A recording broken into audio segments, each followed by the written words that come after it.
There comes a time in everyone's life where we find this piece of media, and without realizing it, we become attached.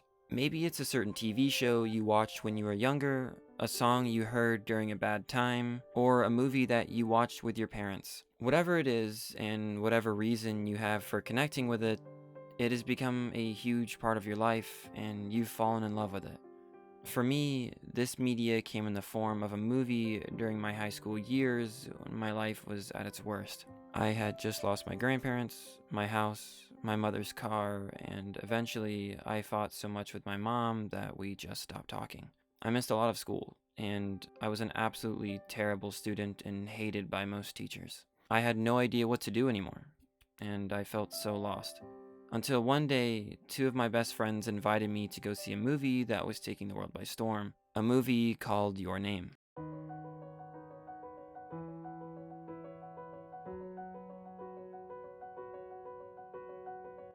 Never before had a movie ever spoken to me like this one did.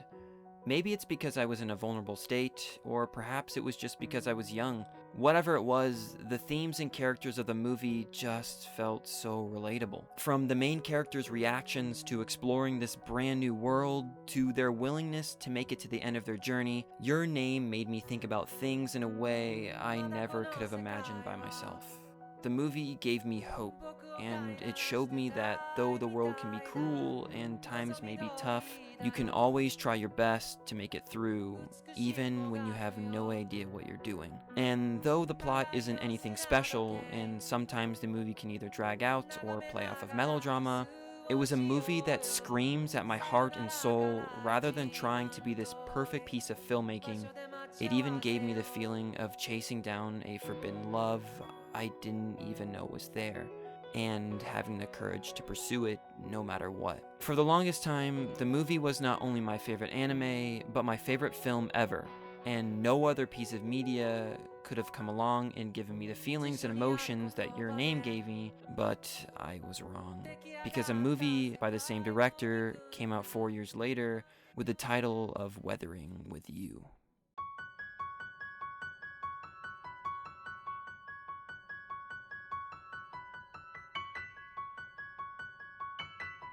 It's honestly really hard to talk about this movie without getting emotional, because Weathering with You took the magic that made Your Name so special to me and brought it to a whole new level. From the absolutely breathtaking art and animation that blew me and my friends away when watching it, to the extensive range of music pieces, all performed by the Radwimps, the same band who wrote Your Name's music.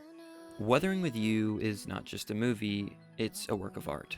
Even if the plot of the film is yet another love story with supernatural elements, it's the underlying tones that make it such a pleasure to watch. Wuthering with You tells us how society can be absolutely cruel to some, and yet love others, and doesn't treat anyone fairly.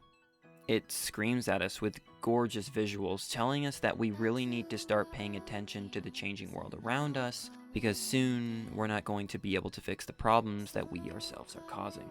And you can see examples of these themes perfectly in the cast of characters.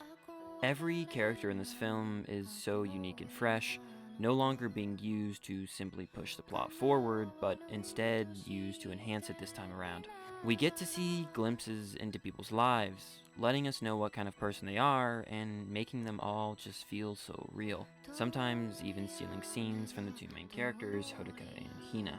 From an old, tough and gruff police officer to a young girl just trying to make a life for herself and her brother, the cast of characters is so wide, and it's such a pleasure to watch these characters change over the course of the movie, making the audience root for everyone. And though I couldn't help but cheer and sometimes even cry when things happen to a side character, it's the main characters of this film that really stood out to me.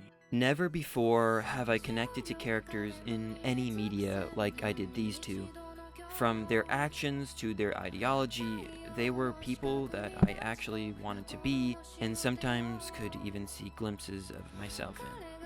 They were brave, but lost and without direction. They didn't care what society thought about them or the consequences of doing the right thing. They were just good people who wanted to change the world for the better, even after being beaten and abused by society. So scene after scene, and moment after moment, I cheered, cried, and even laughed as these characters made it through this grueling world. If you're like me and love a good underdog story, you'll know exactly what kind of feelings that I'm talking about here. With so much personality put into this movie, it was honestly mind-boggling to see how much work has been obviously dumped into this film, and I really hope that all of Shinkai's team feel extremely proud of the art that they have created. I walked out of the theater with the same two friends that I had seen Your Name with 4 years ago, and with the exact same emotions that movie had given me as well. I felt so invigorated and ready to take on the world, this time with a different point of view. I told myself that I would push through whatever hardships came at me and never back down, even if the world begins to push and shove. I was going to be stronger, and I was going to make people proud. I didn't know it at the time, but I really did need to see this movie, because without it, I don't know if I would have ever started YouTube or continued to do music. This movie did more for me than I could ever explain in words, so I honestly hope that everyone gets a chance to see it. Because, in my opinion, Wuthering With You is perfect.